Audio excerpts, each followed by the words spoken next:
Good morning everyone, this is Manshasi and I am going to teach a new subject which is Energy Science and Engineering in BTech Civil second year. Okay, let's start the subject. Energy Science and Engineering comprises of various units. We have 5 units in Energy Science and Engineering. We will cover all these units one by one in every lecture. So let's start the topic. Energy and unit 1 includes energy and its uses. क्या होती है energy और कहाँ कहाँ पे energy हमारी use होती है ये हमें पता होना चाहिए। तो बेसिकली अगर हम एनर्जी और उसके यूजेज के बारे में बात कर रहे हैं तो हमें सबसे पहले पता होना चाहिए कि एनर्जी क्या होती है। एनर्जी क्या है, व्हाट इज एनर्जी, है ना। हमारे माइंड में एक क्वेश्चन आता है ना कि व्हाट इज एनर्जी, एनर्जी क्या है। एनर्जी क्या है, energy is the ability to do the work.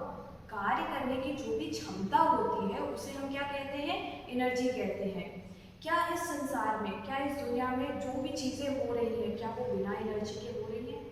सोच के देखिए आप, हम चल रहे हैं, मैं आपकी तरफ आ रही हूँ, क्या ये बिना एनर्जी के हो रहा है। हम रुके हुए हैं, एक जगह पे स्थिर हैं, क्या ये बिना एनर्जी के काम हो रहा है। कोई भी मशीन चल रही है, क्या वो बिना एनर्जी के चल रही है। कोई भी कार्य हो रहा है, किसी भी तरह का कार्य हो रहा है, क्या वो बिना एनर्जी के हो रहा है। बिना एनर्जी, बिना ऊर्जा के कोई भी कार्य संपन्न नहीं हो सकता है। हमें काम करने के लिए, हमें कार्य करने के लिए सबसे ज़्यादा ज़रूरत किस चीज़ की होती है, एनर्जी की। तो हमें एनर्जी कहाँ से मिलती है, कहाँ से मिलती है हमें एनर्जी। हम बोल रहे हैं, हमें ये एनर्जी कहाँ से मिल रही है, हमें ये एनर्जी कहाँ से मिल रही है, हमारे भोजन से। जो हम फूडिंग करते हैं, जो भी हम फूड्स खाते हैं उससे हमें ये एनर्जी मिल रही है। आगे बात करते हैं क्या होती है एनर्जी फिजिक्स में। अगर हम फिजिक्स की बात करें तो एनर्जी क्या है, एनर्जी एक क्वांटिटेटिव प्रॉपर्टी है जिसको ट्रांसफर किया जाता है और कैसे रिकॉग्नाइज किया जाता है उसका काम, परफॉर्मेंस ऑफ वर्क के बेसिस पे उसका काम रिकॉग्नाइज किया जाता है। और जो भी हमारी एनर्जी रहती है वो किस फॉर्म में रहती है, हीट और लाइट के फॉर्म में रहती है। हम एनर्जी सब्जेक्ट में, एनर्जी साइंस एंड इंजीनियरिंग के सब्जेक्ट में जहाँ भी पे भी बात करेंगे वो ज़्यादातर फिजिक्स के टर्म्स में, रिस्पेक्ट में हम एनर्जी की बात करेंगे और जितने भी फिजिकल सिस्टम्स हैं उनके रेस्पेक्ट में बात करेंगे। एनर्जी की अगर हम बात करेंगे तो सारा हम फिजिक्स के रिस्पेक्ट में रख के बात करेंगे या तो हम फिजिकल सिस्टम के रिस्पेक्ट में रख के बात करेंगे। क्लियर है, यहाँ तक क्लियर है। एनर्जी क्या होती है, energy is the ability to do the work. कार्य करने की क्षमता को हम एनर्जी कहते हैं। अब बात तो हो गई हमारी एनर्जी की, ये एनर्जी क्या होती है। अब हमें जानना है कि इसका मेजरमेंट कैसे होता है। तो इसका मेजरमेंट एसआई सिस्टम में, स्टैंडर्ड इंटरनेशनल सिस्टम जो होता है हमारा, उस सिस्टम में हम उसको कैसे मेजर करते हैं, in terms of joule. Joule जो होती है उसकी एसआई यूनिट होती है एनर्जी की। एसआई यूनिट एनर्जी की क्या है, जूल है। और भी बहुत सारी बेसिक यूनिट्स हैं, हम उसके बारे में फर्दर डिस्कस करेंगे। लेकिन अभी के जो हम एनर्जी पढ़ रहे हैं उसको हम जो भी डिस्कस कर रहे हैं उसके लिए हम बेसिक जो यूज कर रहे हैं वो एसआई सिस्टम में यूज कर रहे हैं, दैट इज जूल। क्लियर है। अब एनर्जी क्या होती है, उसका कहाँ यूज होता है, एनर्जी एंड इट्स यूजेज।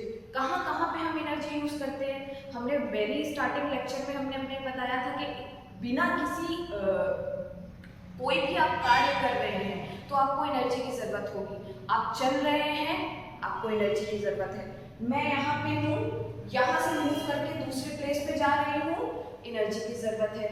मैंने कोई सामान यहाँ से उठा के दूसरी प्लेस पे रखा, एनर्जी की जरूरत है। अगर एनर्जी नहीं है तो हम इसको उठाकर हम दूसरी जगह पे नहीं रख सकते हैं। बिना एनर्जी के हम कोई भी कार्य नहीं कर सकते हैं। कोई भी कार्य करने के लिए हमें ऊर्जा की जरूरत पड़ती है। जैसे कि लोग चल रहे हैं, बाइसाइकिलिंग कर रहे हैं, और अगर कार मूव कर रही है, कार अगर move, energy and its uses की बात कर रहे थे हम। अगर लोग चल रहे हैं, बाइसाइकिलिंग कर रहे हैं लोग, अगर लोग क्या नाम है कार मूव कर रहे हैं from one place to another place, तो ये सब काम में हमें क्या लग रही है, एनर्जी की जरूरत लग रही है। बिना एनर्जी के ये काम हो नहीं सकते। अगर एनर्जी नहीं होगी ना लोग चल पाएंगे। भाई हम खाना अगर नहीं खाएंगे तो हम क्या चल पाएंगे कि हमारे बॉडी में एनर्जी रहेगी, हम बिस्तर में पड़े रहेंगे, है ना। अगर हम खाना खाएंगे, खाना खाने से हमें एनर्जी मिलेगी, तभी तो हम काम कर सकते हैं, तभी तो हम चल सकते हैं। तो मेन जो हमें एनर्जी कहाँ से मिल रही है, हमारी फूडिंग से। अगर हमारी फूडिंग अच्छी नहीं है, हमारी फूडिंग स्ट्रॉन्ग नहीं है, तो हमें एनर्जी नहीं मिलेगी, और एनर्जी नहीं होगी तो कोई भी कार्य नहीं होगा, कोई भी काम नहीं होगा। हमें चलना भी है तो हम चल भी नहीं पाएंगे, दौड़ना है हम दौड़ भी नहीं पाएंगे, हम इवन अपने बेड से नहीं उठ पाएंगे अगर हमारे पास एनर्जी नहीं है। तो each and everything in this world, हर एक चीज इस दुनिया में उसको एनर्जी की जरूरत होती है। बिना एनर्जी, बिना ऊर्जा के कोई भी कार्य संपन्न नहीं हो सकता है। क्लियर है? This question is clear to everyone. Next हम आ जाते हैं जो हमारी units and scales of energy use. हमारी क्या यूनिट्स होती है जिसमें हम एनर्जी को मेजर करते हैं। तो बेसिक यूनिट्स जो होती है वो है हमारी जूल, और नेक्स्ट क्या आ जाती है, हमारी कैलोरी आ जाती है। तो एसआई सिस्टम में जो हम मेजर करते हैं वो जूल को मेजर करते हैं। और कैलोरी क्या होती है, कैलोरी को हम ऐसे डिफाइन कर सकते हैं, जैसे अब हमें पानी को in terms of heating of water, अब पानी को हम कैसे गर्म कर सकते हैं, कितनी अमाउंट की हमें एनर्जी चाहिए कि वो पानी बॉयल हो जाए। तो मान के चलिए अगर हमें 1 ग्राम ऑफ वाटर को बॉयल करना है तो हमें कितनी हीट चाहिए, 1 कैलोरी हीट चाहिए, 1 डिग्री सेल्सियस हमें हीट चाहिए, 1 कैलोरी हमें हीट चाहिए। It is defined in terms of heating of water. 1 calorie is the amount of heat required to raise the temperature of 1 gram of water by 1 degree Celsius. Clear है? Next आ जाता है mechanical energy. Mechanical energy की अगर हम बात करना चाहेंगे तो हम उससे पहले और भी कई सारी एनर्जीज को हम डिफाइन करेंगे, तब हम आपको मैकेनिकल एनर्जी बता पाएंगे कि एक्चुअल में मैकेनिकल एनर्जी क्या है।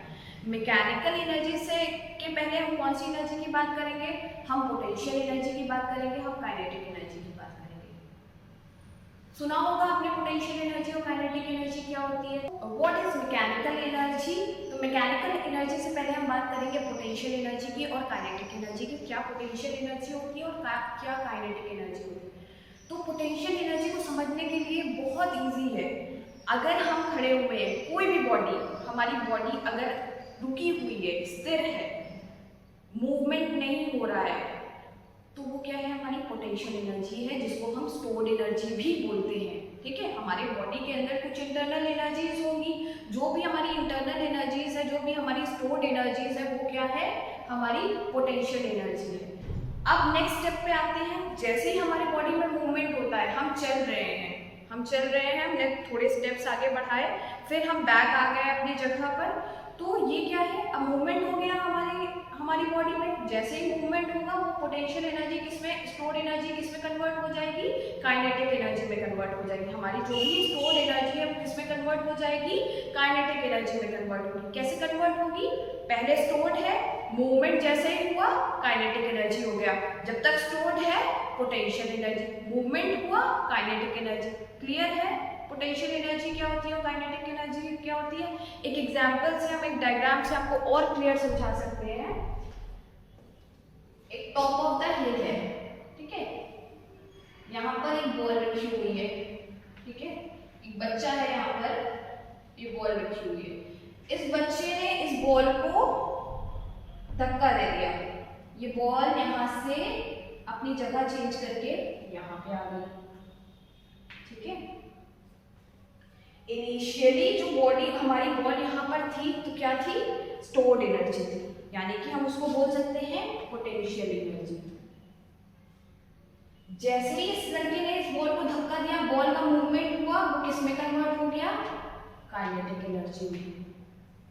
क्लियर है, पहले क्या था, स्टोर्ड एनर्जी थी, जैसे ही मूवमेंट हुआ किस में कन्वर्ट हो गई, काइनेटिक एनर्जी में कन्वर्ट हो गई। अब जब बॉल आके रुक गई, यहाँ पर बॉल आके रुक गई है ना, जैसे ही रुकेगी फिर स्टोर्ड एनर्जी हो जाएगी, पोटेंशियल एनर्जी में कन्वर्ट हो गई। जैसे ही बॉल का अगेन मूवमेंट होगा काइनेटिक एनर्जी में।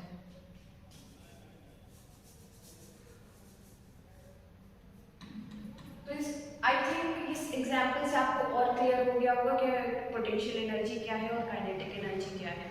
नेक्स्ट हम आ जाते हैं principle of conservation of mechanical energy. वो क्या बताता है, principle of conservation of mechanical energy ये बताता है कि कोई भी आइसोलेटेड सिस्टम है वो किस पे निर्भर करेगा, कंजर्वेटिव फोर्सेस पर निर्भर करेगा। किस पर निर्भर करेगा, कंजर्वेटिव फोर्सेस। और जो भी हमारी मैकेनिकल एनर्जी आएगी वो कांस्टेंट होगी। अब इस सेंटेंस का हम आपको मतलब बता देते हैं। ये वर्ड हमने सुना होगा, आइसोलेटेड वर्ड हमने कोरोना के टाइम पे बहुत ज्यादा सुना होगा, सुना था ना। आइसोलेटेड का मतलब क्या होता है, बाउंडेड। हम एक रूम में हमको रख दिया गया, हमें वहां पर आइसोलेट कर दिया गया, हम वहां पर बाहर नहीं निकल सकते हैं, बाउंड हो चुके हैं उस रूम के अंदर। तो विद इन अ सिस्टम के अंडर में है हम। तो जब विद इन अ सिस्टम की बात करेंगे तो वो हम क्या कहेंगे, आइसोलेटेड सिस्टम कहेंगे। और वो किस पर निर्भर करता है, हमेशा कंजर्वेटिव फोर्सेस पे ही निर्भर करता है। और चाहे जितना कंजर्वेटिव फोर्सेस पे निर्भर करे, हमारी जो मैकेनिकल एनर्जी, जो आउटपुट हमारा आएगा, वो हमेशा क्या रहेगा, कांस्टेंट होगा। मान लीजिए कि अगर हमारी पोटेंशियल एनर्जी इंक्रीज कर रही है या काइनेटिक एनर्जी हमारी इंक्रीज कर रही है, तो मैकेनिकल एनर्जी एक्चुअल में क्या है, पोटेंशियल एनर्जी और काइनेटिक एनर्जी का सम ही तो है। मैकेनिकल एनर्जी क्या है, potential sum of potential energy and kinetic energy, इन दोनों का सम ही तो हमारा मैकेनिकल एनर्जी है।